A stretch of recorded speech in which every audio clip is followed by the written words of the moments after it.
केमी osmotic hypothesis. अच्छा, in general what do you mean by hypothesis? Prediction. Okay, थोड़ा सा और एक्सप्लेन कर सकते हो? अभी ठीक है बच्चा, ठीक है, बाद में करो। अभी 2 बार लिखना है ना, अभी तो याद हो जाएगा ना। माय पॉइंट इज ये 4-4-5 बार लिखने से फायदा हुआ ना, याद हो गया ना। ट्रस्ट मी, ये एंड तक याद रहेगा अगर अभी लिखा है तो। इसके बाद भी अगर अभी कौन सा चल रहा है, 2021 चल रहा है, आखिरी दिन चल रहा है 2021 के। तुम्हारा एग्जाम कब है नीट का?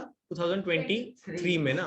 2023 में भी जनवरी तक ये याद रहेगा, टेंशन मत लो, ठीक है। तभी पढ़ने के लिए बस आपको 1 या 2 बार रीड करना पड़ेगा, 1 बार प्रैक्टिस करना पड़ेगा, या तुरंत ही रेप्लिकेट हो जाएगा। साहिल आपने लिखा था पहले, जब पढ़ा था लिखा था, इसलिए इजिली याद हुआ। यस, ज्यादा मेहनत करना पड़ा क्या? फर्स्ट टाइम है जहां पर मैक्सिमम मेहनत लगेगा। एग्जाम्पल साइकिल ये सब में यही होता है, अगर पहले बार अच्छे से मेहनत किया है तो हर बार वो इजिली याद होता जाएगा। कूल। हाँ, tell me what do you mean by hypothesis Riya? What is hypothesis? मतलब कोई चीज पता है और वो उसमें और भी कुछ आएगा, वो थोड़ा सा और क्लियर कर सकता है कॉन्सेप्ट? देख, साइंस में ना 3-4 चीजें होती है। एक होता है लॉ, एक होता है थ्योरी, एक होता है हाइपोथेसिस, और तीनों अलग अलग है। लॉ मतलब माँ कसम सच बात है, मैथमेटिकली प्रूवन चीज है कि ये ऐसा है तो ऐसा ही है। एक्सपेक्टेड लॉ मतलब वो हाइपोथेसिस मतलब ऐसा कि फिक्स नहीं है पर ये होने वाला होगा। थोड़ा सा और क्लियर हुआ? यस। थियरी क्या है? What is theory? Which may और मे नॉट बी करेक्ट, या वो एक पर्सन के पॉइंट ऑफ व्यू से सही था, इसलिए हम लोग बोलते हैं डार्विन थ्योरी, मतलब डार्विन के अकॉर्डिंग ये हुआ, ठीक है। अपन रिस्क नहीं लेते अपना नाम डाल के। हाइपोथेसिस पता क्या होता है? हाइपोथेसिस इज लाइक एक सेट ऑफ कंडीशन में ये चीजें होगी। आई रिपीट, एक सेट ऑफ कंडीशन में ये चीज ऐसा होगा, ये चीज ऐसा होगा, तो वो थोड़ा सा थियोरी है, बिकॉज वो सिर्फ पर्टिकुलर कंडीशन तक सही बैठता है, और अंदर जो भी हो रहा है वो फिक्स्ड है, जो तुम पहले से बता रहे हो, प्रेडिक्ट कर रहे हो, जो आपने बोला, that is called as hypothesis. तो जब भी आप कोई एक्सपेरिमेंट बनाते हो उसके लिए आपको पहले हाइपोथेसिस करना पड़ता है कि देखो ये एक्सपेरिमेंट के लिए ये चीजें चाहिए, ये सामान चाहिए, ये कंडीशन होगा, तब जाके मेरा कलर यहाँ से यहाँ पे चेंज होने वाला है, that is called as hypothesis. तो ये केमी ऑस्मोटिक हाइपोथेसिस एक गिवन सेट ऑफ कंडीशन में सही बैठता है। क्लियर? अब उसमें वर्ड को ब्रेक करो, केमी ऑस्मोटिक लिखा है, क्या लिखा है? यानी केमिकल से रिलेटेड है, ऑस्मोटिक यानी प्रेशर डिफरेंस, कॉन्सेंट्रेशन डिफरेंस, कुछ तो अंदर बाहर करने वाले हैं। अच्छा, again let me tell you, ये सब चीज कहाँ हो रहा है बच्चा? ग्रैना में हो रहा है। कहाँ हो रहा है? ग्रैना के मेम्ब्रेन पे हो रहा है। तो ये सारा जो हम लोग सिस्टम पढ़ रहे हैं वो ग्रैना के मेम्ब्रेन का सिस्टम है।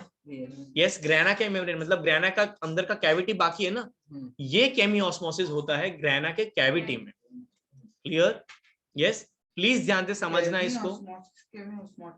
केमी ऑस्मोसिस बोलो या केमी ऑस्मोटिक बोलो, दोनों सेम है। क्लियर? रीड करें थोड़ा, क्या है?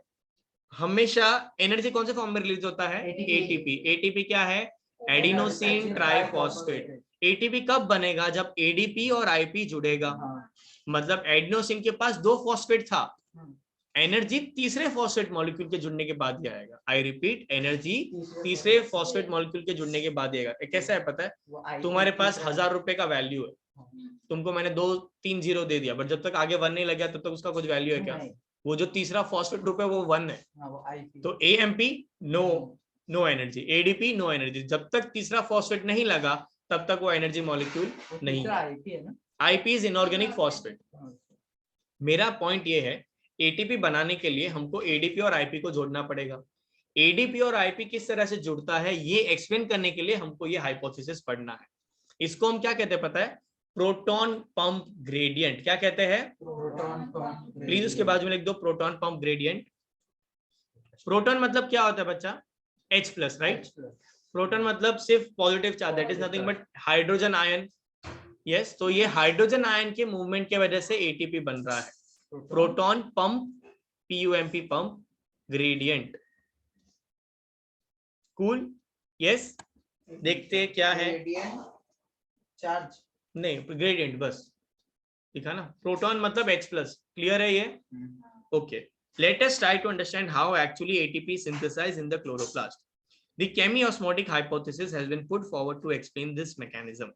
Like in respiration, in photosynthesis too, ATP synthesis is linked to the development of proton gradient across the membrane. ATP किससे related है? Related to proton gradient across the membrane. Please वो statement को underline कर दो। मतलब proton का difference होना चाहिए मेम्ब्रेन के अंदर और मेम्ब्रेन के बाहर, तब जाके एडीपी और आईपी जुड़ेगा और मेरा एटीपी फॉर्म होगा। Is this clear? This time this are membranes of thylakoid वाला ना? नहीं, उसके ऊपर वाला लाइन एटीपी सिंथेसिस से लेकर मेम्ब्रेन तक मार्क किया। Okay, this time these are the membranes of thylakoid. यहाँ पर कौन से मेम्ब्रेन है? वो थैलाकोइड की यानी ग्रेना के मेम्ब्रेन है। There is one difference though. Here the proton accumulation is towards the inside of the membrane. Please underline करो या मार्क कर लो वो। मतलब वो कैविटी के अंदर प्रोटॉन का ग्रेडियंट होता है, मेम्ब्रेन के बाहर नहीं होता है, कैविटी के अंदर है। अभी कैविटी के अंदर मतलब कैसे पता है?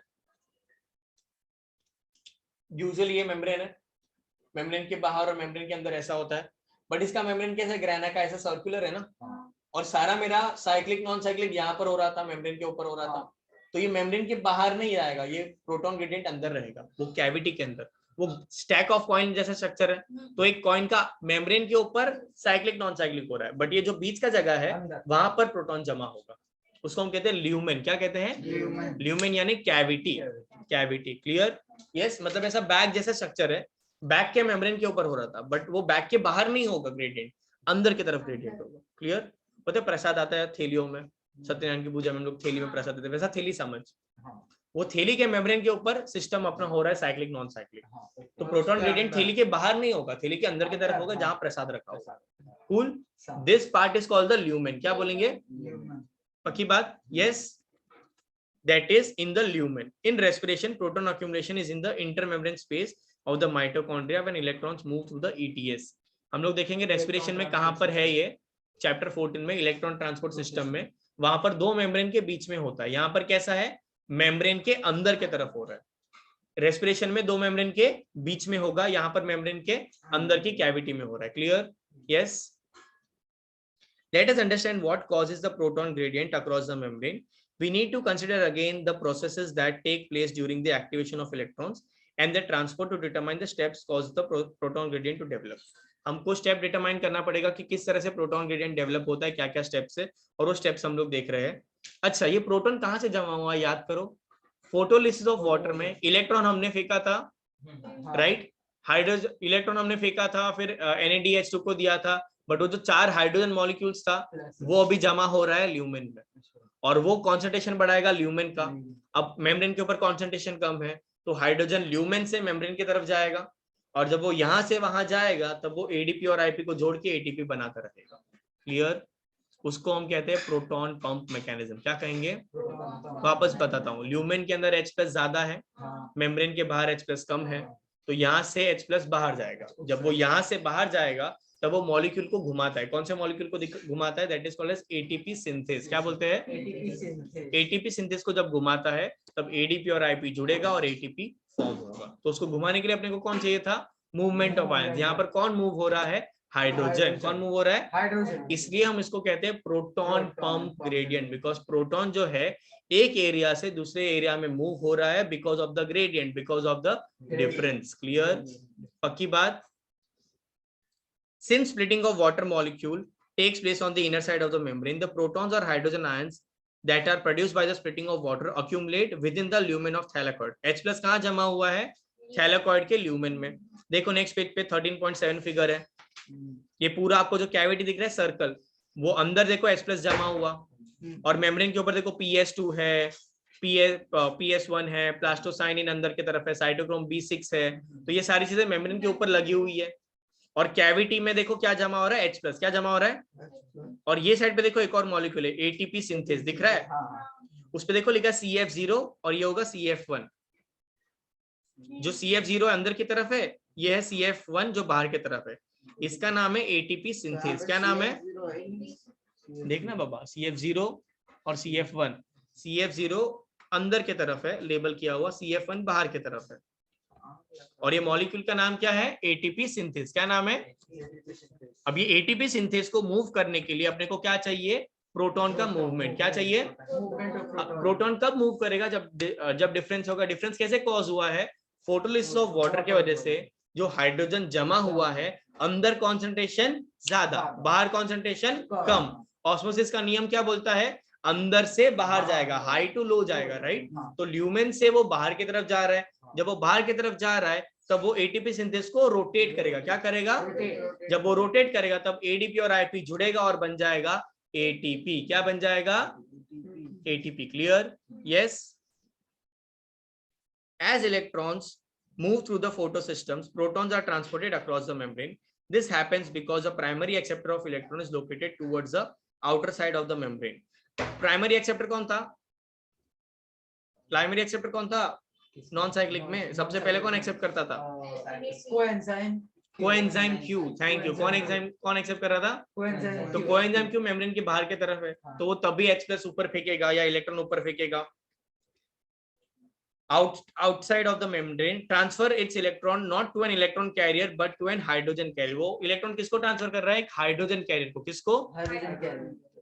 Hence the molecule removes a proton from the stroma while transporting an electron. इसलिए वो स्टोमा से एक इलेक्ट्रॉन प्रोटॉन खींचेगा बिकॉज वो प्रोटॉन कैरी करता था और तुमने क्या दिया?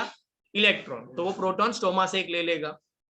When this molecule passes on its electron to the electron carrier on the inner side of the membrane, the proton is released into the inner side of the lumen of the membrane. मतलब तुमने hydrogen पकड़ने वाले को electron दिया तो वो खुद से हाइड्रोजन ले लेगा स्टोमा में से। स्टोमा मतलब बाहर का लिक्विड, बाहर का मैट्रिक्स, वहां से H+ ले लेगा। ठीक है। अब उसने H+ दे दिया और इसने इलेक्ट्रॉन ट्रांसफर कर दिया बाजू वाले को। मतलब कोएंजाइम के बाद क्या था? FD ना, FD था ना कि साइटोक्रोम था? नॉन साइक्लिक में COQ के बाद कौन था? PQ था, PC था। थैंक यू, याद है। प्लास्टोक्विनोन। क्या है? प्लीज ध्यान दो, मैं जानूं से गलत बोलूंगा देखने के लिए कितना आता है। मैंने साइटोक्रोम बोला तभी भी कोई मुंडी नहीं हिलाया, QRS बोला तभी कोई मुंडी नहीं हिलाया। ध्यान ही नहीं है सबका, ध्यान दो प्लीज। कहां पर बात कर रहा हूं मैं? नॉन साइक्लिक का बात कर रहा हूं। सबसे पहले कौन एक्सेप्ट किया? Coenzyme Q. कोएंजाइम क्यू क्या एक्सेप्ट करता था? हाइड्रोजन। बट हमने क्या फेंका? इलेक्ट्रॉन। तो वो हाइड्रोजन कहां से लेगा? स्ट्रोमा से। कहां से लेगा? स्ट्रोमा क्या है? क्लोरोप्लास्ट के बाहर का लिक्विड, मतलब वो थाइलाकॉइड के बाहर का। वहां से उसने हाइड्रोजन लिया। अब वो डाउनहिल देगा इलेक्ट्रॉन। किसको देगा इलेक्ट्रॉन? प्लास्टोक्विनोन को। किसको देगा? और उसके बाद तो इलेक्ट्रॉन कैरियर, उनको तो इलेक्ट्रॉन नीचे, तो वो लोग हाइड्रोजन का ट्रांसफर नहीं करेंगे। कूल? यहां तक साथ में हो? सेकेंड पॉइंट जो लिखा है वो क्लियर है? When this molecule passes on its electron to the electron carrier on the inner side of the membrane, the proton is released into the inner side of the lumen, inner side or the lumen side of the membrane. मतलब जो हमारे coenzyme Q ने hydrogen लिया था बाहर से, अब वो हाइड्रोजन कहाँ फेंकेगा? ल्यूमेन में। कहाँ फेंकेगा? मतलब वो कोएंजाइम क्यू भी हाइड्रोजन फेंक रहा है ल्यूमेन में। फोटोलिसिस ऑफ वाटर से भी ल्यूमेन में आएगा, यानी ल्यूमेन के अंदर H+ का कॉन्सेंट्रेशन बढ़ जाएगा। ये हम पूरा क्यों बता रहे हैं, पूरा क्यों पढ़ रहे हैं? ये बताने के लिए कि H+ का कॉन्सेंट्रेशन ज्यादा है। कैसे ज्यादा हुआ? पॉइंट नंबर 1 फोटोलिसिस से। पॉइंट नंबर 2 कोएंजाइम क्यू भी अपना हाइड्रोजन नीचे फेंक रहा है। क्यों? बिकॉज उसने इलेक्ट्रॉन जब दिया उसने हाइड्रोजन कहां से लिया? स्ट्रोमा से। अब इलेक्ट्रॉन ट्रांसफर हो गया, तब उसको हाइड्रोजन का जरूरत है क्या? तो वापस वहां नहीं देगा, वापस कहां देगा? नीचे। क्लियर? यस, पक्की बात। दी NADP reductase enzyme. NADP reductase कहां था?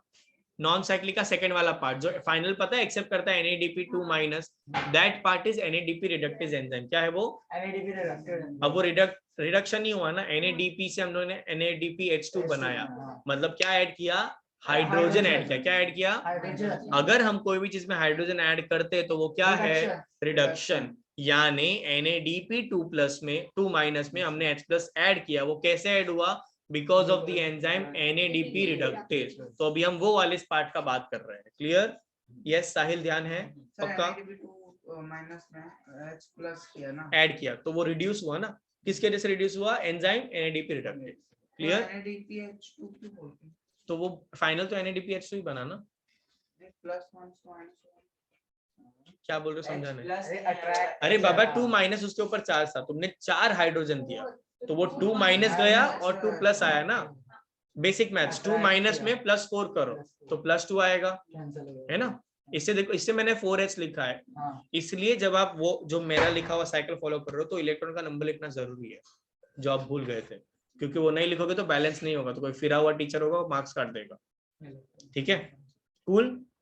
यूजुअली अगर स्टेट बोर्ड में है तो ये साइकिल पक्का पूछेंगे। CBSE के बोर्ड के लिए ये साइकिल शायद ना पूछे बिकॉज उन्होंने अच्छे से नहीं दिया। बट नीट में उन लोग एक इलेक्ट्रॉन पूछ सकते हैं आप। ओके, हाँ, डायग्राम के फॉर्म में बोलेंगे यहाँ पर कितने इलेक्ट्रॉन थे, या उन लोग मॉलिक्यूल का नंबर चेंज करेंगे, हमने 4 किया, हम लोग 6 कर देंगे, पूछेंगे आप बताओ कितना है। ओके, इजी है, once you get a knack of it आपको इजीली आ जाएगा कि क्या करना है। ओके, बट वो प्रैक्टिस से आएगा। ओके, अभी हम स्टेज 1 पे है और अब डायरेक्ट वो बुक कर रहे हो जो पूरा बाद में करना था। ओके, क्वेश्चन ऑनलाइन बहुत मिल जाएगा तेरे को दोस्त। ऑनलाइन में इसका एनिमल किंगडम का भी घुसे हुए हैं हम लोग, पता नहीं कहाँ कहाँ इसमें भी वही होगा पापा, इसके बोला बाद में करो। फिजिक्स वाले का भी है ना तेरे पास नोट्स, उसमें भी एमसीक्यू है, डीपीपी है उसमें। वो तो चैप्टर ही स्टार्ट हुआ है। सर आपको पता है बोलो। फिजिक्स का क्वेश्चन है 11th का पूरा, 2 chapter. Very good. Physics 1 physics 2 दोनों ये नाइस। सब्जेक्ट सिर्फ 6 लेक्चर फिजिक्स के, सिर्फ मतलब बहुत हाँ, फिर केमिस्ट्री बायो और जो तो लोग शायद वही कर रहे हैं पूरा, अभी जो टीचर फ्री है उनसे पूरा खींच के टाइम खत्म करेंगे। बैच का फिजिक्स के 2-3 चैप्टर्स बाकी है ना, हम्म, तो वो जब क्वेश्चन खत्म हो जाएगा वो 2 चैप्टर्स का। बट ये टाइम उन्होंने बहुत चेंज किया, इसका ये उसका वो, बाप रे। चलो है ना, एक लाइन से डेफिनेशन तक के क्वेश्चन। हाँ, इसलिए तो मैंने बोला ये बाद में करना है, तभी पक्का होता है पूरा। मैंने उसका फर्स्ट चैप्टर का वो किया, एमसीक्यू सॉल्व, जब राइट हमारा सर 17 क्वेश्चन फॉर्म में वो क्लोरीन शिफ्ट बोला, हाँ क्लोराइड शिफ्ट, ब्रीथिंग, हाँ ब्रीदिंग में, हाँ ठीक है लेके आओ, करेंगे, डोंट वरी। इसलिए मैंने जानबूझ के तभी एक्सप्लेनेशन के टाइम पे नहीं पढ़ा था, बोला था कि ये पढ़ो, नहीं समझेगा तो हम लोग डिस्कस करेंगे उसके ऊपर ना, बहुत सारे क्वेश्चन है, बट वो क्वेश्चन यूजुअली हम लोग लास्ट में डिस्कस करते हैं, और टेस्ट में आएगा तो वो डिस्कस हो जाएगा, टेंशन मत लो। एनएडीपी रिडक्टेज एंजाइम क्या हुआ, 17 क्वेश्चन 9 हो गए, ठीक है ना, बाकी तो राइट गए। NADP reductase enzyme is located in the stoma side of the membrane. वो कहाँ located है, stoma side, मतलब membrane के अंदर नहीं, membrane के बाहर वाले side पे। Along with electrons that come from the acceptor of the PS1, protons are necessary for the reduction of NADP plus to NADPH plus H plus.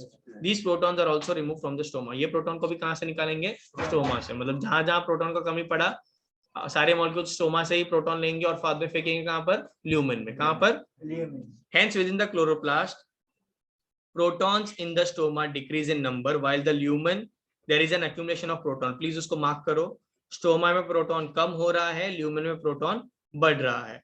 This creates a proton gradient. The thylakoid membrane as well as a measurable decrease in the pH of lumen. pH of lumen क्यों कम होगा, सोचो जरा। What is pH? Exactly, what is pH? Acidity, right? Potence of hydrogen, यानी because अगर H plus ions बढ़ रहा है मतलब वहां पर एसिडिटी बढ़ा, एसिडिटी बढ़ा मतलब pH कम होगा, समझा? यस है ना, ज्यादा एसिडिक मतलब pH कम, राइट? ज्यादा बेसिक मतलब pH ज्यादा। Why are we so interested in proton gradient? इतना इंटरेस्ट क्यों अपने को प्रोटॉन ग्रेडियंट में? बिकॉज प्रोटॉन ग्रेडियंट है तो ATP है।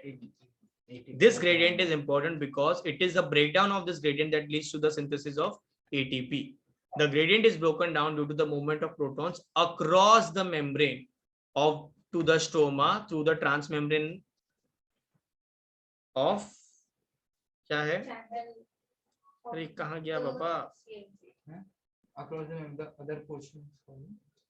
रुको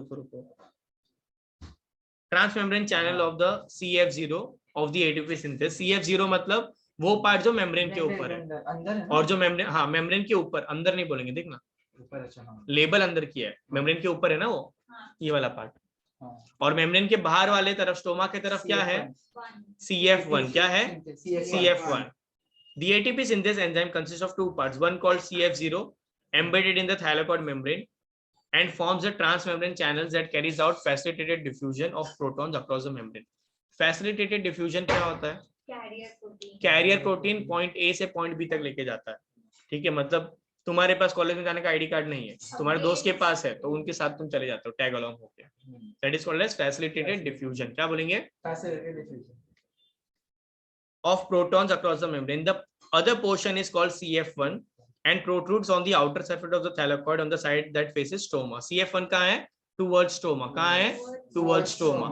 Please ना वो डायग्राम में स्टोमा को डब्बे में डालो तो समझेगा कि ये स्टोमा वाला पार्ट है, देखो स्टोमा साइड में लिखा है, स्टोमा, तो पता चलेगा कि ये स्टोमा वाला पार्ट है, क्लियर? और ये ल्यूमेन को भी डब्बे में डालो तो पता चलेगा ये ल्यूमेन वाला पार्ट है। ये ल्यूमेन स्टोमा वाला। ये स्टोमा है ना बाबा, ये हाँ तो स्टोमा वाला पार्ट कौन सा है? ये ल्यूमेन, उसके बाहर स्टोमा, सर्कल के अंदर ल्यूमेन, सर्कल के बाहर स्टोमा, इधर भी स्टोमा इधर भी स्टोमा, देखो ऊपर भी स्टोमा लिखा हुआ है। देखो स्टोमा पे क्या है, लो पीएच, ल्यूमेन में क्या है, हाई पीएच, यानी एसिडिटी कहाँ ज्यादा है, ल्यूमेन के अंदर, राइट।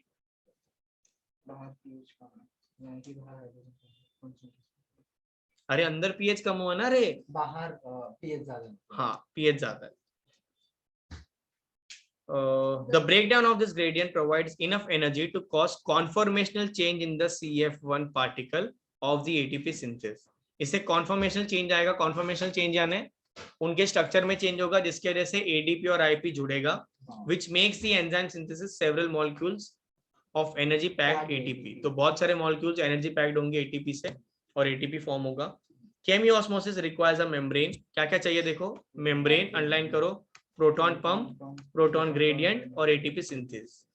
मेम्ब्रेन चाहिए, प्रोटॉन का पंप चाहिए, मतलब वो चीज चाहिए जो प्रोटॉन को कैरी करे, और प्रोटॉन का डिफरेंस चाहिए तो ही proton point A to point B जाएगा, और एटीपी सिंथेसिस मॉलिक्यूल चाहिए जो एडीपी और आईपी को जोड़ के एटीपी बनाएगा। Energy is used to pump protons across the membrane to create a gradient और a high concentration of the protons within the thylakoid lumen. ATP synthase has a channel that allows diffusion of protons back across the membrane.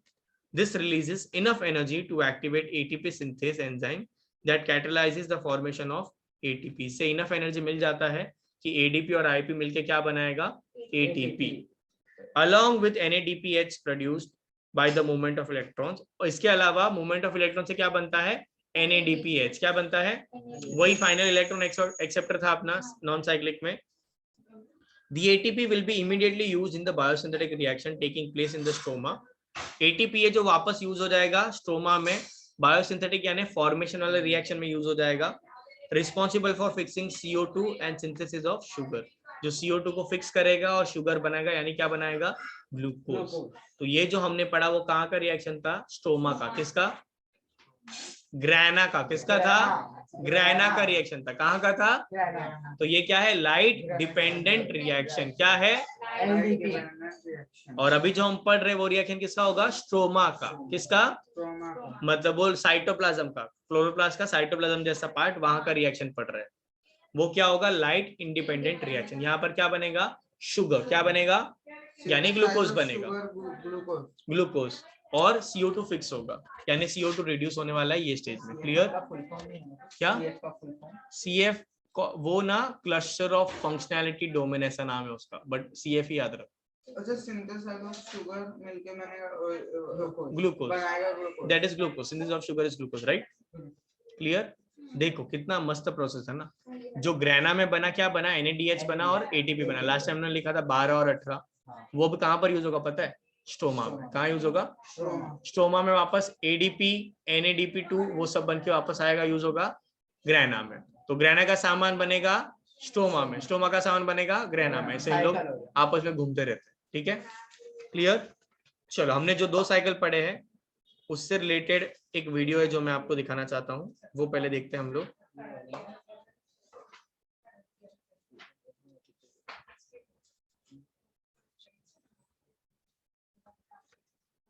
एक second रुको।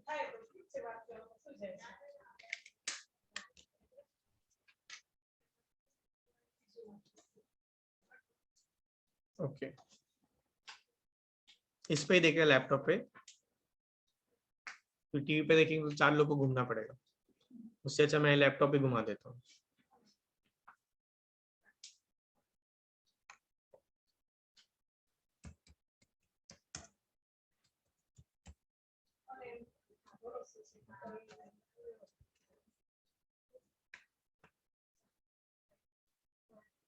In order for plants to grow, they need inputs of carbon dioxide, water, and energy. The chemical process by which plants use these resources to manufacture glucose, the building blocks of plants, is called एक सेकंड, yes back to back ही होगा वो, क्यों नहीं चाहिए respiration, photosynthesis. थोड़ा ना लेथार्जिक हो जाता है, बिकॉज ये सभी टॉपिक्स ना बहुत मेहनत वाले हैं, मेंटली भी और लिखने वाइज भी, ठीक है। तो एक पॉइंट ऑफ टाइम के बाद तुमको बहुत नफरत होगा मेरे से, ये कब खत्म होगा कब खत्म होगा, बट ट्रस्ट में ये जो नफरत है वो बिल्डअप होने दो, क्योंकि यही चीज है जो तुमको याद रहेगा। और ये टॉपिक ऐसा नहीं है जो ऐसे रीड करके समझ के आ गया हो जाएगा, ये लिख लिख के प्रैक्टिस कर करके ही आएगा। अच्छा है, मजा आ रहा है तो वेरी गुड। चलो मैं वॉल्यूम बढ़ा देता हूँ इसका, फुल स्क्रीन करते हैं और घुमा देते हैं।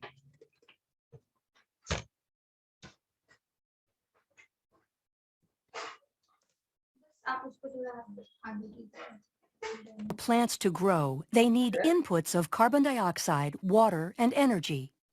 The chemical process by which plants use these resources to manufacture glucose, the building blocks of plants, is called photosynthesis. In the process, clarity थोड़ा बढ़ सकता है क्या?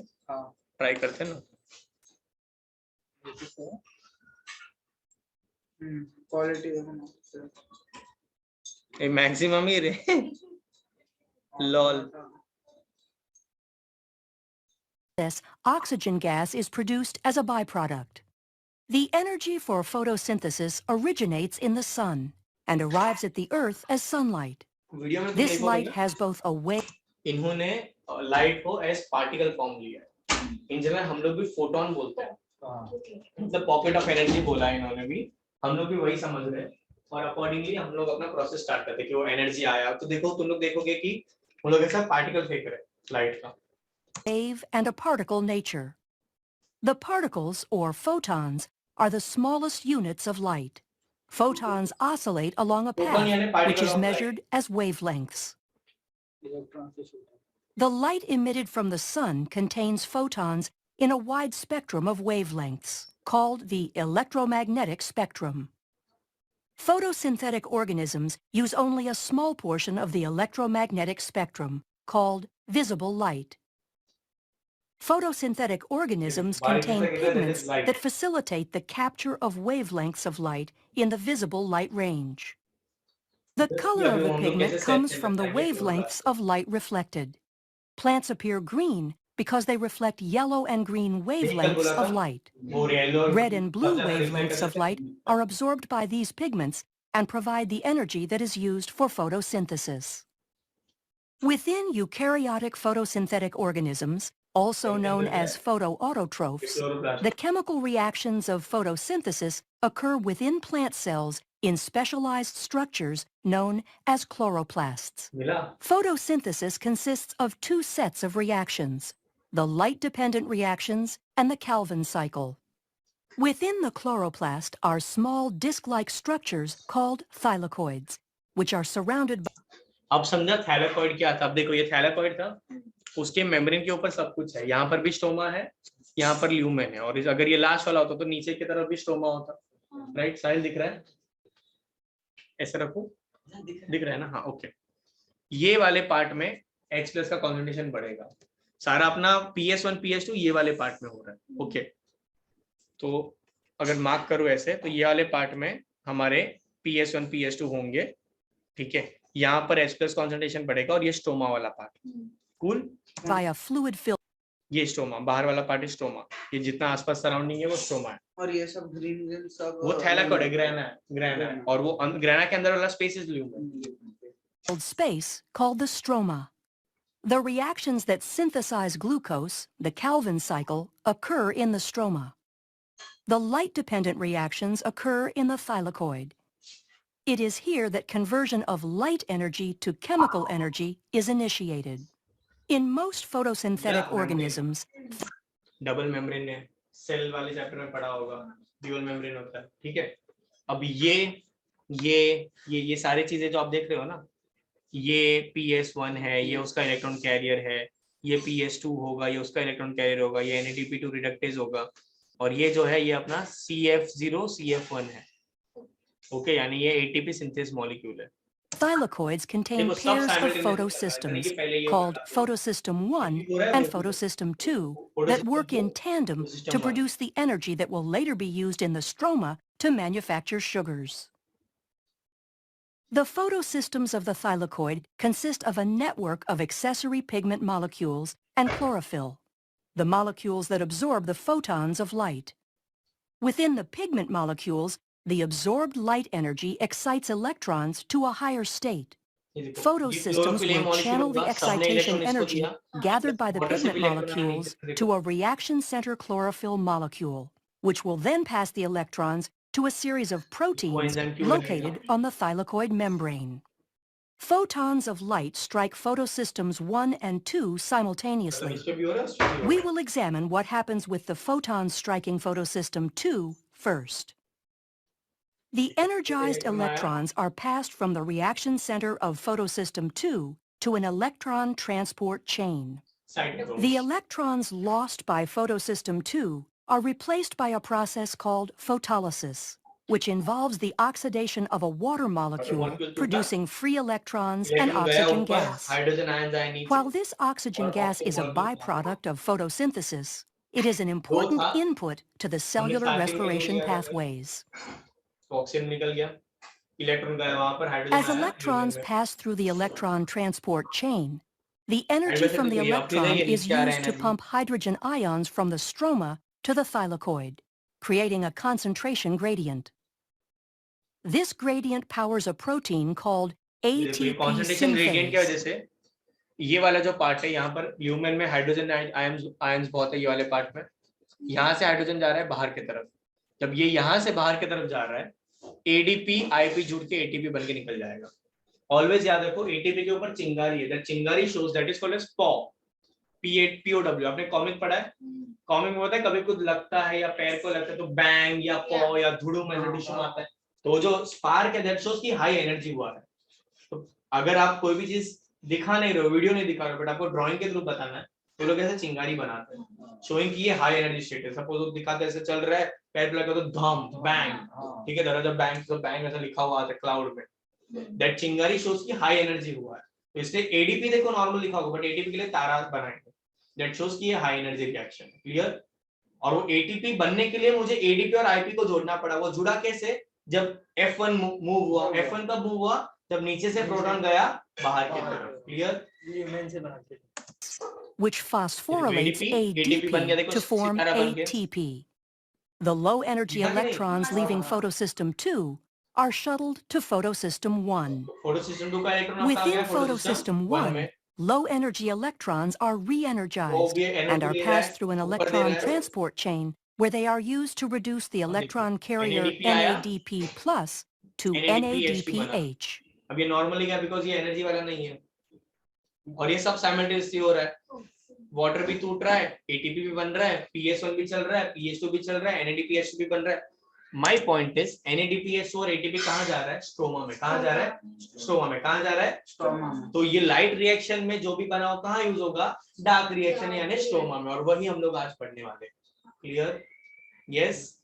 पक्का? ये देखो सब चल When रहा the है साथ में। chloroplast is अभी receiving सारा a steady साइकिल supply जाएगा of स्ट्रोमा में, photons, स्ट्रोमा वाला पार्ट हम लोग बाद में NADPH. देखेंगे। कूल? Cool everyone? यस? चलो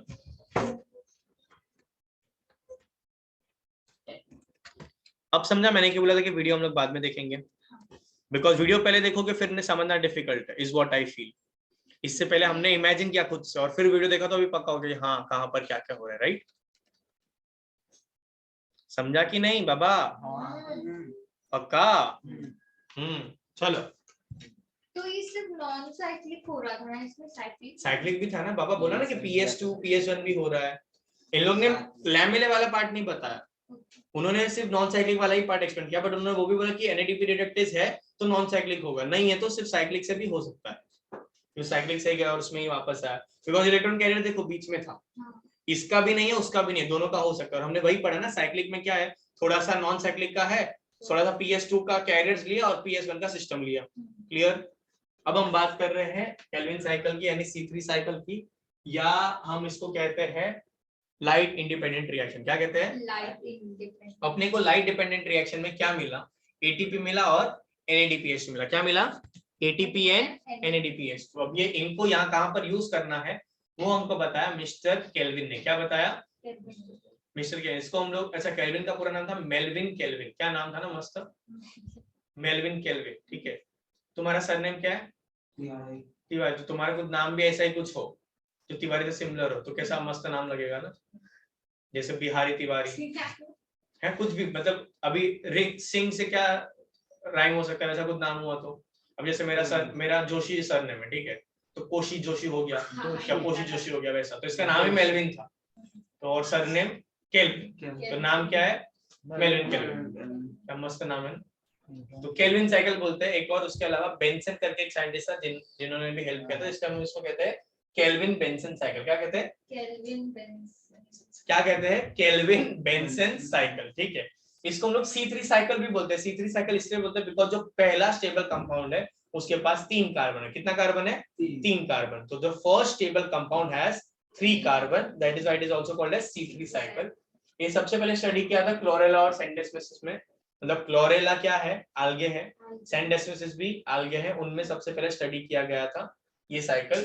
कैसे स्टडी किया था? रेडियो एक्टिव C14 यूज करके। कैसे स्टडी किया था?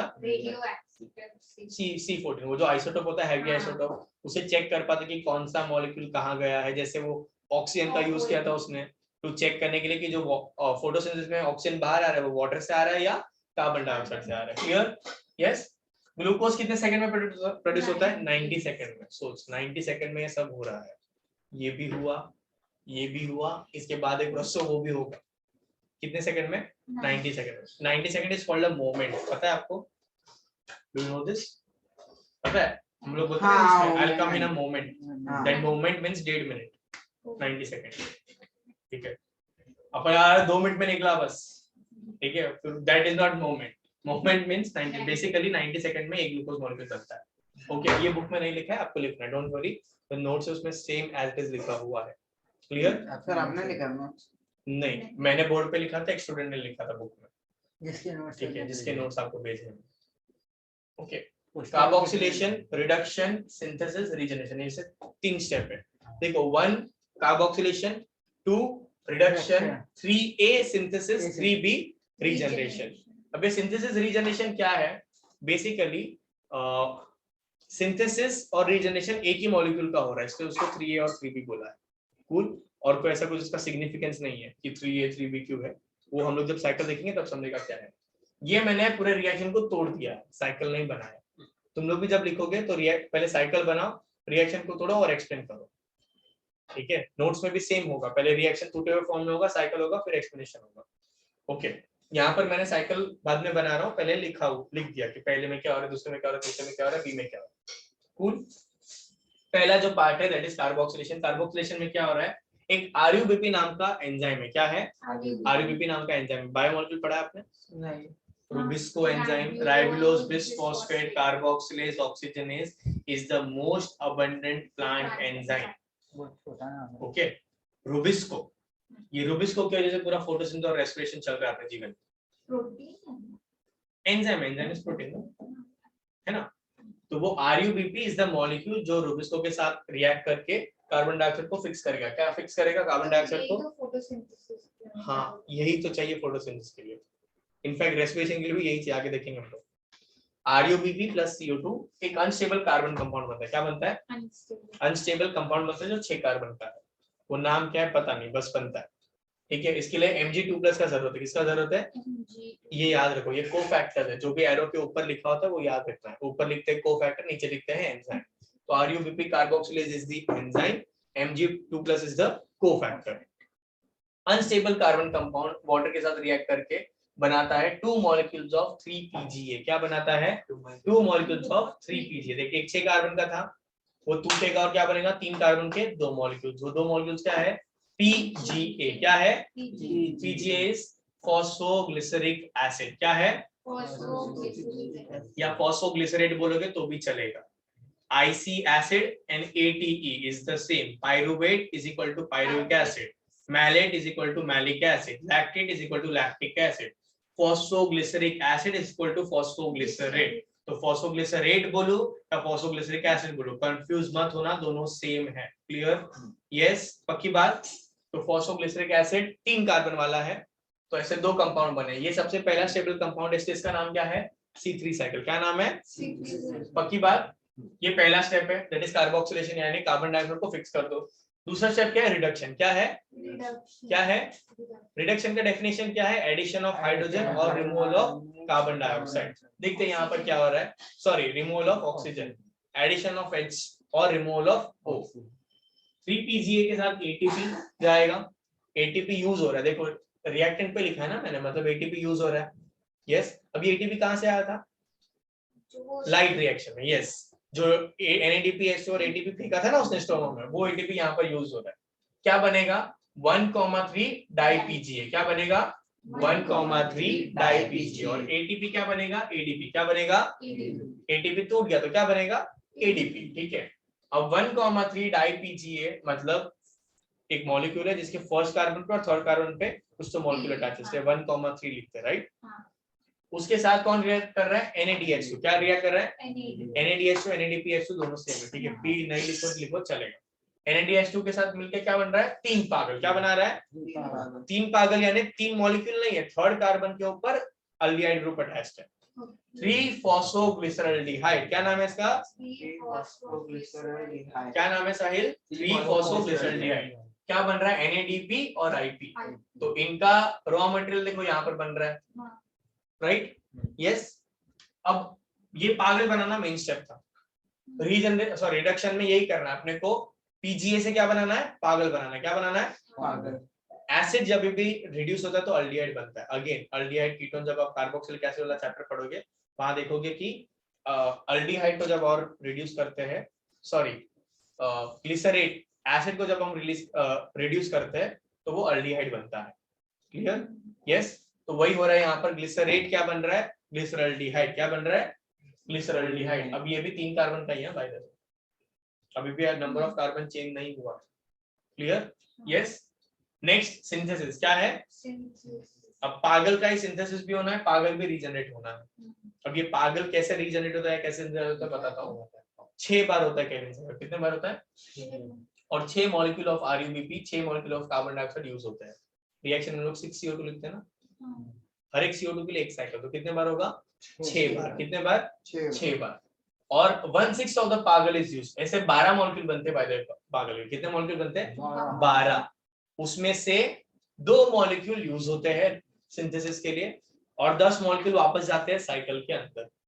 आई रिपीट, 2 मॉलिक्यूल यूज होते हैं सिंथेसिस के लिए, 10 मॉलिक्यूल जाते हैं वापस साइकिल के अंदर। जो साइकिल के अंदर जाते हैं उसको हम कहते हैं रीजनरेशन। क्या कहते हैं?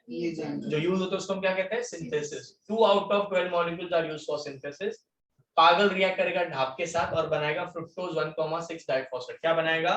Fructose 1,6 diphosphate. ये DHA भी क्या है बताता हूँ, डाइहाइड्रोजन एसीटेट फॉस्फेट। ये इसका नाम है, सबका नाम है, हम लोग लिखेंगे जैसे लास्ट टाइम हमने लिखा था साइकिल बनाने के बाद सबका नाम, यहाँ पर भी हम लोग लिखेंगे। Relax, cool. Reduction and synthesis that is called as reverse of glycolytic reversal. Synthesis और रिडक्शन इसको हम कहते हैं ग्लाइकोलिटिक रिवर्सल। क्या कहते हैं? Glycolytic reversal. बिकॉज आप नेक्स्ट चैप्टर में ग्लाइकोलिसिस पढ़ोगे, उसमें सेम चीज हो रहा है बट उल्टा हो रहा है। पहले सिंथेसिस हो रहा है फिर रिडक्शन हो रहा है। यहाँ पर रिडक्शन पहले हो रहा है और फ्रक्टोज से पागल। यस, वहां पर ये रिएक्शन ऐसे जाता है, फ्रक्टोज से ढाप और पागल बनता है। हाँ, यहाँ पर ढाप और पागल से फ्रक्टोज बनता है। क्लियर? दोनों में डिफरेंस है, रिवर्स है, ऑपोजिट है, इसलिए हम इसको कहते हैं रिवर्सल ऑफ ग्लाइकोलिसिस। क्लियर?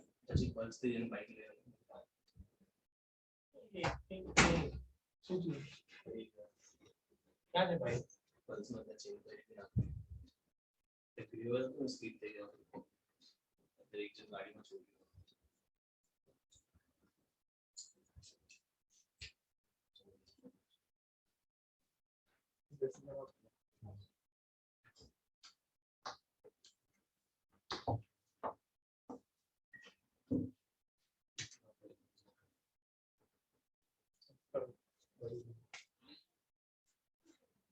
चलो, ढाप और पागल मिलके फ्रुक्टोज 1,6 डाइफॉस्फेट बना रहा है। अभी नेक्स्ट चैप्टर में हम देखेंगे फ्रुक्टोज से ढाप और पागल इंडिविजुअली बनता है। क्लियर? यस। रीजनरेशन में क्या हो रहा है? 5-6 पार्ट, मतलब 10 में से 12, देखो 2 में से 2 मॉलिक्यूल दैट इज 1/6 पार्ट, 5 में से 5-6 पार्ट यानी 10 मॉलिक्यूल वापस जा रहे हैं रीजनरेशन में। कैसे रीजनरेट होते देखो, एरिथ्रोज बनेगा, स्यूडोएपिलोज बनेगा, RUMP बनेगा, RUBP बनेगा। तो RUBP वापस बना, स्टार्ट भी कहां से हुआ था? RUBP से हुआ था। इस तरह से पूरा साइकिल हमारा कंटिन्यू होगा। क्लियर? ये पहले लिखना स्टार्ट करो या फोटो लोगे? फोटो। Very good, photo. लिखना इसके पहले वो भी लिखा है। चलो फोटो ले लो, चलो मैं भी भेज ही दूंगा।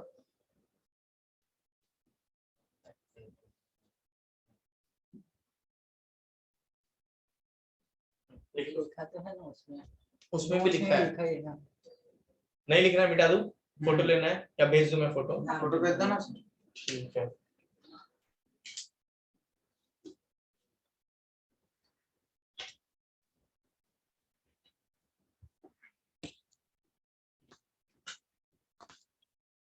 अभी हम लोग साइकिल स्टार्ट करेंगे, cycle banana. Hello Soumya, can you hear me? Yes, sir. Okay, we have done one topic, that is chemiosmosis, and we have started with the cycle. अब तक साइकिल स्टार्ट नहीं किया, don't worry. तो आज हम लोग ये साइकिल करेंगे, that will be the last topic today. Cycle में साइकिल यही है ना, ये डिवीजन दिस इज थ्रू। हाँ वही है। ये नहीं पापा, साइकिल बना रहा हूँ मैं लोगों को। चलो मुझे 5 मिनट में फटाफट साइकिल बन जाएगा, और फिर साइकिल में भी यही चीज देखेंगे हम लोग, ठीक है? और जितना होता है उतना यहीं पे याद करने का ट्राई करेंगे। कितने बजे? 12 बजे तक। कितने बजे लेक्चर है तुम्हारा केमिस्ट्री? सर 12 से 1:30।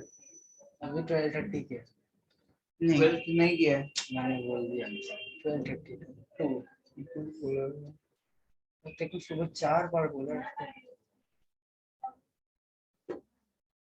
सर आपको याद है, आप बोल रहे थे कि आपने क्लासेस में अप्लाई किया था और फिर आपको बोल रहे थे ना कि कहीं और जाके पढ़ाना, तो फिजिक्स से बोल रहे थे क्योंकि वो हमसे पूछते थे ना कोई पीजी है कि नहीं। बोल रहे थे मैं 2 घंटे खाना बनाता हूँ, ये करता हूँ, कितना बोल रहे थे। और यहाँ पे जो रेंट पे कर रहे हैं वो 4 गुना ज्यादा है जम्मू हैदराबाद। और फिर बोल रहे थे कि मेरे को ही सबसे ज्यादा क्लासेस दिए हम लोगों ने, और बोल रहे थे में वो भी नहीं मिलता है, और फिर इंसेंटिव्स नहीं, अलाउंस भी नहीं दे रहे हैं कुछ के जो बाकी टीचर्स को मिल रहे हैं, ऐसा कुछ बोल रहे हैं। इससे तो every year, every batch, the teacher keeps on changing. Even they want that कि same teacher ना रहे, because same teacher रहेगा they fear कि teacher लोग खुद का start करती है, तो ऐसा because they have done the same thing in making such big institution. चल बनाओ साइकिल।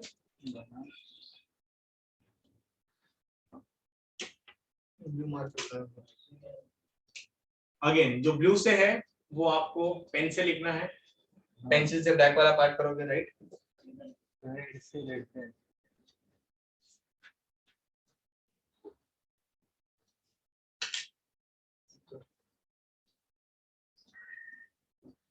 कार्बोक्सिलेशन बनेगा PGA। क्या बनेगा? PGA। उससे फिर यहाँ पर बनेगा PGAL। क्या बनेगा? पागल, राइट? यार अपना सेकंड स्टेप, इसका नाम क्या है? रिडक्शन। क्या नाम है? रिडक्शन। रिडक्शन। पहला स्टेप का नाम क्या है?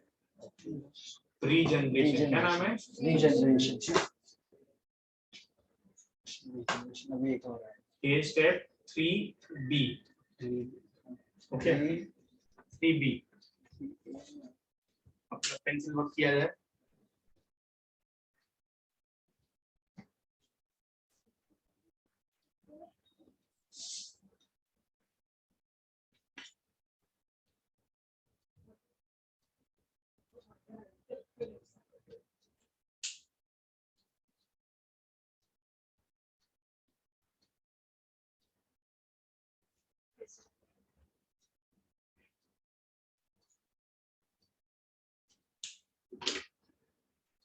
ये 6 मॉलिक्यूल्स है, 6 इंटू RuBP, यहाँ पर आएगा 6 इंटू CO2, यहाँ पर ऐड होगा।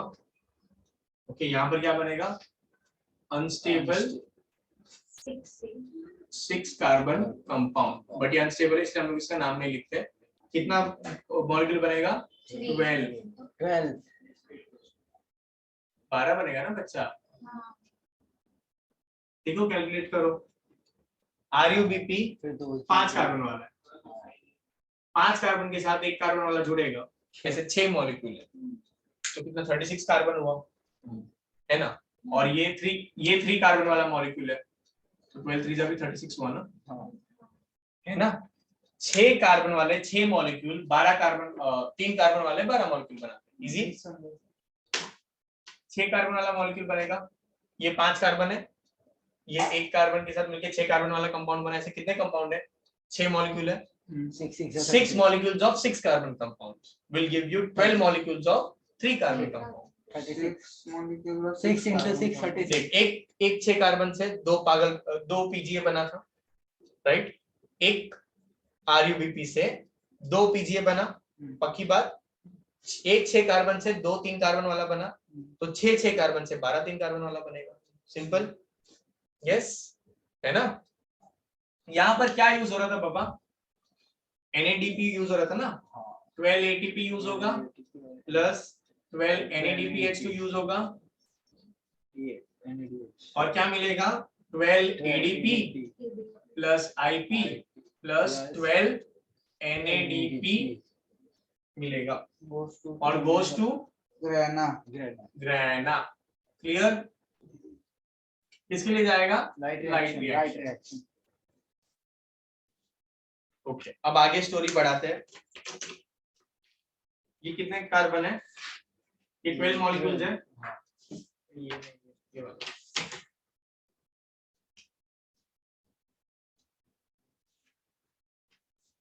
ये कितना मॉलिक्यूल है? 3 कार्बन है, राइट, है ना। हाँ, इसमें कैसे डिस्ट्रीब्यूट होगा? 10 मॉलिक्यूल जाएंगे रीजनरेशन में, और 2 मॉलिक्यूल जाएंगे सिंथेसिस में। कहाँ जाएंगे? सिंथेसिस में।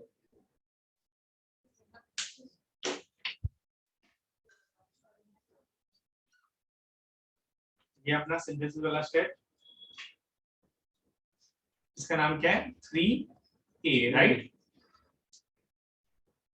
अगेन ये जो 12 PGAL है वो रिएक्ट करता है इरिवर्सिबली किसके साथ? ढाप के साथ। किसके साथ? ढाप के साथ। ढाप क्या है बताता हूँ, DHAP। ये भी कितने कार्बन वाला कंपाउंड है? 3 कार्बन वाला कंपाउंड है। कितने कार्बन वाला कंपाउंड है? 3 कार्बन वाला। तो 3 और 3 कितना बनेगा? 3 और 3 कितना बनेगा पापा? 9 बनता है। 9 प्लस कर दे। अच्छा 3 प्लस 3 6। 5 और 1 6 बना। हाँ अच्छा प्लस तो 3 और 3 कितना बनेगा? तो उसका क्यों सुनता है रे? उसका क्यों सुन रहे हो तुम? बताओ ना तुम्हारा 3 और 3 कितना होता है? 6 बोला था। तो फिर नहीं 9 कर रहा था। मेरे को मल्टीप्लाई लगाना। फ्रक्टोज 1,6 डाइफॉस्फेट 6 कार्बन कंपाउंड है। उसके बाद फ्रुक्टोज 6 फॉस्फेट, उसके बाद ग्लूकोज 6 फॉस्फेट, उसके बाद बनेगा अपना प्यारा ग्लूकोज। ठीक है, एरो एरो एरो, इसको डालोगे डब्बे में। ये सब लोग क्या है? 6 कार्बन वाले। कितने कार्बन वाले? 6 कार्बन 6 कार्बन 6 कार्बन। ओके, अब ग्लूकोज फ्रुक्टोज 1,6 फॉस्फेट से, अब देखो यहाँ पर 2 फॉस्फेट मॉलिक्यूल है। हाँ, 2 फॉस्फेट मॉलिक्यूल से 1 फॉस्फेट मॉलिक्यूल निकालना है। कैसे फॉस्फेट मॉलिक्यूल निकालेंगे? ADP को लाएंगे और ATP निकालेंगे, यानी यहाँ पर एक ATP लॉस होगा, राइट। सिमिलरली फ्रुक्टोज 6 फॉस्फेट से ग्लूकोज 6 फॉस्फेट में ATP लॉस नहीं हो रहा है, प्लस ग्लूकोज 6 फॉस्फेट से ग्लूकोज में ATP लॉस हुआ। इसके पास है क्या? फॉस्फेट नहीं है। इसके पास है। फॉस्फेट निकालना है, मतलब क्या निकलेगा? ATP। क्या निकलेगा? मतलब फॉस्फेट उसकी एनर्जी है। फॉस्फेट, हाँ, एनर्जी के फॉर्म में निकलेगा। उसकी एनर्जी नहीं बोलेंगे, एनर्जी के फॉर्म में निकलेगा, ऐसा बोलेंगे। और यहाँ पर ऐसे 3-4 मॉलिक्यूल और बनेंगे, जैसे एरिथ्रोज, फिर सीडोहेप्टुलोज, And you हेप्टुलोज और RUMP। 6 molecules of RUMP। RUMP 5 carbon वाला है, ये 7 कार्बन वाला है, ये 4 कार्बन वाला है। 6 मॉलिक्यूल्स ऑफ RUMP से RUBP बनने के लिए वापस यहाँ पर चाहिए अपने को ATP। क्या चाहिए? ATP यूज होगा और ADP रिलीज होगा। ओके, कितना? 6। कितना? 6। याद है हमने पहले क्या लिखा था कि 18 ATP और 12 NADPH चाहिए। हाँ। ये 12 ATP और ये 6 ATP, 18 हो गया। राइट, तो कैलकुलेशन बराबर बैठा जो पहले लिखा था। क्लियर? ये है बच्चा लोग आपका साइकिल। अगेन सर बोलो। 12 ATP है, ADP है, ATP ना? हाँ 12 ATP। हाँ, और ये 6, लेकिन ये तो 6 अलग रहेगा ना? समझा नहीं क्या बोल रहे हो? मतलब ये 12 इधर है तो ये 6 इधर है, तो दोनों प्लस कैसे होगा? अरे एक साइकिल में हम लोग बोलते थे ना, Total cycle। एक ग्लूकोज क्या लिखा था? रीड करो स्टेटमेंट जो तुमने लिखा था last time. 18 molecules of ATP, 12 molecules of NADPH2 are required for synthesis of 1 glucose molecule। यहाँ पर एक ही ग्लूकोज बन रहा है अभी तक। 12 और 6 हुआ ना 18। अरे मैं वो नहीं बोल रहा हूँ, तो मतलब जैसे ये 12 NADPH इधर है, ATP इधर है, 6 इधर है, तो ये प्लस कैसे होगा? तो दोनों अलग अलग। बट एक ही साइकिल का पार्ट है ना बाबा, वही तो बोल रहा हूँ। क्या बना तेरे को पूरे साइकिल में? एक ग्लूकोज बना। हाँ। कितना बना? एक ग्लूकोज बनाने के लिए लिखा था उस स्टेटमेंट की, एक ग्लूकोज बनाने के लिए 18 ATP और 12 NADPH चाहिए। साथ में यूज होगा थोड़ी बोला था। यूज कैसे भी हो सकता है, लेकिन साइकिल में यूज होगा। चलो यहाँ पर मैं लिख देता हूँ सारे टर्म्स। RUBP नहीं दिख रहा, नहीं दिख रहा ग्रीन वाला, ठीक है। चलो RUBP is ribulose bisphosphate, PGA is phosphoglyceric acid, phosphoglycerate, DAP is dihydroxyacetone phosphate। ये भेज दूंगा, डोंट वरी। एक बार साइकिल पढ़ लेते हैं हम लोग क्या है।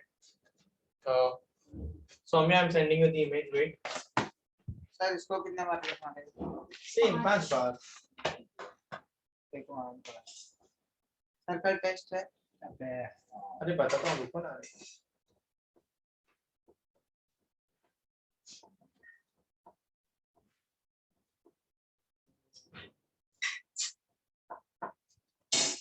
ये लास्ट साइकिल आज का यस, ये चैप्टर का नो। टोटल कितने? 4 6 है ना? 5। इसके बाद और 2 साइकिल है चैप्टर में, एक्चुअली 3, बट वो 2 साइकिल सेम जैसे ही, तो 2 ही गिनते हैं। ठीक है, सुनो। स्टार्ट होता है अपना साइकिल RUBP से। Saumya, please look at the image which I have sent you. I don't think so it is visible in this camera. Okay, Yes, sir. RUBP के साथ जुड़ेगा कार्बन डाइऑक्साइड। क्या जुड़ेगा? Carbon dioxide. RUBP 5 कार्बन वाला है। 5 carbon वाले के साथ 1 कार्बन वाला जुड़ेगा, कितना बना? 6 कार्बन। क्या बना? 6 कार्बन वाला एक अनस्टेबल कंपाउंड बनता है जिसका हम लोग को नाम नहीं मालूम। वो वापस कन्वर्ट होगा किसमें? वाटर के साथ रिएक्ट करके PGA में। किसमें? PGA 3 कार्बन वाला। कितने कार्बन वाला है? 3। अगर मेरे पास 6 मॉलिक्यूल है, 6 कार्बन वाले, तो मेरे पास 12 मॉलिक्यूल बनेंगे 3 कार्बन वाले। वही बोला मैंने। तो ये क्या है? PGA। क्या है? PGA हमारा पहला स्टेबल कंपाउंड है। क्या है? पहला स्टेबल कंपाउंड है, और वो 3 कार्बन का है। इसका नाम है C3 साइकिल। क्या नाम है इसका? C3 cycle. इसको हम कहते हैं कार्बोक्सिलेशन। क्या कहते हैं? Carboxylation is addition of carbon dioxide. Addition of carbon dioxide हो चुका है, खत्म। Carboxylation is done. बट अब तक ग्लूकोज बनाया क्या है? नहीं। अपना स्टोरी कहाँ पे खत्म होगा? ग्लूकोज बनने पर। PGA रिड्यूस होगा इनटू पागल। PGA रिड्यूस होगा इनटू पागल। क्या है? फॉस्फोग्लिसरल्डिहाइड। क्या है? फॉस्फोग्लिसरल्डिहाइड। और वो है फॉस्फोग्लिसरिक एसिड या फॉस्फोग्लिसरेट। फॉस्फोग्लिसरेट 12 मॉलिक्यूल है। हर एक मॉलिक्यूल के लिए एक ATP और एक NADPH2 चाहिए। तो 12 के लिए 12 और 12 लगेगा। इसमें निकलेगा क्या? ADP और NADP। ये वापस कहाँ जाएगा? ग्रेना में, यानी लाइट रिएक्शन में जाएगा। यस, रिडक्शन होके क्या बनेगा? पागल। क्या बनेगा? पागल। पागल इज 3 कार्बन वाला कंपाउंड। इसके 2 हिस्से होंगे। पहला हिस्सा जाएगा सिंथेसिस में, दूसरा हिस्सा जाएगा रीजनरेशन में। सिंथेसिस में जो हिस्सा जा रहा है उसमें 2 मॉलिक्यूल जाते हैं। कितने मॉलिक्यूल जाते हैं? इससे हम कहते हैं 1/6 पार्ट। उसमें से वो कन्वर्ट होता है ढाप में। किसमें कन्वर्ट होगा? तो एक मॉलिक्यूल कन्वर्ट होता है ढाप में, एक मॉलिक्यूल पागल रहता है। फिर पागल और ढाप मिलकर क्या बनाता है? Fructose 1,6 diphosphate. क्या बनाता है? फ्रुक्टोज 1,6 डाइफॉस्फेट, जो 6 कार्बन वाला है। राइट। अब डाइफॉस्फेट मतलब फर्स्ट कार्बन पे भी फॉस्फेट ग्रुप होगा, 6 कार्बन पे भी फॉस्फेट ग्रुप होगा। फर्स्ट कार्बन के फॉस्फेट ग्रुप या 6 कार्बन के फॉस्फेट ग्रुप को अपने को निकालना है। तो निकालेंगे कैसे? In the form of ATP। In the form of ATP। तो फ्रुक्टोज बन गया फ्रुक्टोज 6 फॉस्फेट। फ्रुक्टोज और ग्लूकोज आइसोमर्स है एक दूसरे के, तो वो कन्वर्ट होगा fructose into glucose by isomerase enzyme. अभी भी मुझे ग्लूकोज 6 फॉस्फेट चाहिए या ग्लूकोज चाहिए? ग्लूकोज तो ग्लूकोज 6 फॉस्फेट में से फॉस्फेट निकालना पड़ेगा और वो क्या बनेगा? एटीपी के फॉर्म में निकलेगा और मुझे फाइनल मिलेगा ग्लूकोज जो है अपना 6 कार्बन वाला कंपाउंड। क्लियर? यस। शुरू किया था 5 कार्बन वाले से, खत्म किया 6 कार्बन पे। अब यहाँ पर 10 मॉलिक्यूल का क्या करना है? वो जाएगा चेन ऑफ रिएक्शन में और बनाएगा RUMP। क्या बनाएगा? RUMP। 12 मॉलिक्यूल सॉरी 10 मॉलिक्यूल से बनाएगा वो 6 molecule of RUMP। Okay, RUMP के साथ ATP यूज होगा। यहाँ पर ATP क्या हो रहा है? यूज हो रहा है। यहाँ पर देखो ATP रिलीज हो रहा था, यहाँ पर ATP यूज हो रहा है। ओके, और वो बनाएगा RUBP या RUDP। DP बोल सकते हो, दैट इज डाइफॉस्फेट। BP बोल सकते हो, दैट इज बाइफॉस्फेट। दोनों सेम है। क्लियर? तो RUDP या RUBP बोथ आर सेम। तो RUMP इज राइबुलोज मोनोफॉस्फेट, वहां से बनेगा वो राइबुलेज डाइफॉस्फेट या राइबुलेज बाइफॉस्फेट, और वो वापस 6 मॉलिक्यूल बनेंगे। वापस से स्टोरी कंटिन्यू होगा। क्लियर? वापस से एक बार हवा में देखिए, कंप्लीट साइकिल है। ये कंप्लीट साइकिल, इसको हम कहते हैं केल्विन साइकिल। सबसे पहले स्टार्ट होता है RUBP से। रुबिस्को नाम का एंजाइम है जो राइबुलोज बिसफॉस्फेट को कन्वर्ट करता है CO2 के साथ एक अनस्टेबल कंपाउंड में, और फिर वो बनाता है PGA। क्या बनाता है? PGA। 6 कार्बन वाले 6 मॉलिक्यूल थे, तो 12 मॉलिक्यूल बनते हैं 3 कार्बन वाले, because the first stable compound is 3 carbon वाला PGA। इसको हम कहते हैं C3 cycle. Clear? Yes. Saumya, I hope you are seeing that picture that I have sent you. Yes, sir. Okay, जो 3 कार्बन वाला मॉलिक्यूल है वो सबसे स्टेबल है, इसलिए हम उसको बोलते हैं C3 साइकिल। वहां से वो रिड्यूस होगा इनटू PGL। क्या बनेगा? PGL। PGL इज पागल, दैट इज फॉस्फोग्लिसरॉल्डिहाइड। हर मॉलिक्यूल ऑफ PGA को रिड्यूस होने के लिए एक ATP चाहिए और एक NADPH2 चाहिए। उसके बाद 12 है तो कितना लगेगा? 12। वो क्या बनेगा?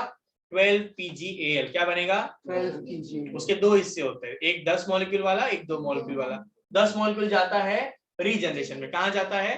रीजनरेशन में। 2 मॉलिक्यूल जाते हैं सिंथेसिस में। रीजनरेशन में एरिथ्रो, सीडोएप्टिलोज, RUMP के साथ ATP यूज होगा और वो बनेगा RUBP, और इस तरह से स्टोरी कंटिन्यू होगा साइकिल का। सिंथेसिस देखते हैं। 2 मॉलिक्यूल ऑफ पागल थे, उसमें से एक कन्वर्ट होता है ढाप में, फिर एक ढाप और एक पागल मिलकर क्या बनता है?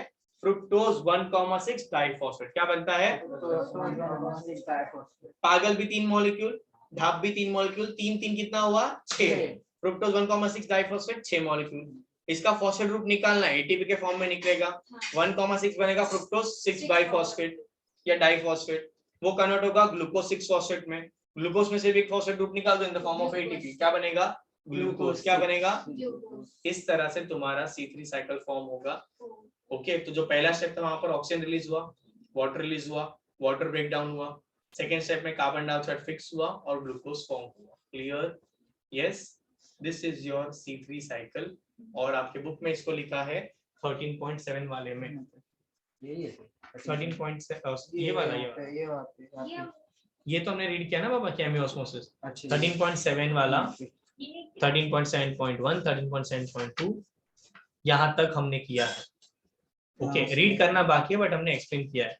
यहाँ पर देखो, इन 6 कार्बन गया, एक ग्लूकोज बाहर आया, 18 ATP यूज हुआ। देखो 12 यहाँ पर और 6 यहाँ पर, 18 ATP और 18 ADP बाहर आया। 12 NADPH इन था, 12 NADP बाहर आया।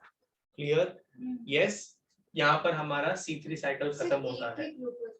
एक ही ग्लूकोज बन रहा है, इतना सब एक ग्लूकोज के लिए। तो कितने सारे ग्लूकोज मॉलिक्यूल बन के स्टार्च बनता है, तो कितने बार ये हो रहा है? कंटिन्यूअसली हो रहा है। ये इसमें कहीं पे भी लाइट था क्या? सर इसमें ग्लूकोज स्टार्च के फॉर्म में बने। कहीं पे भी लाइट था क्या?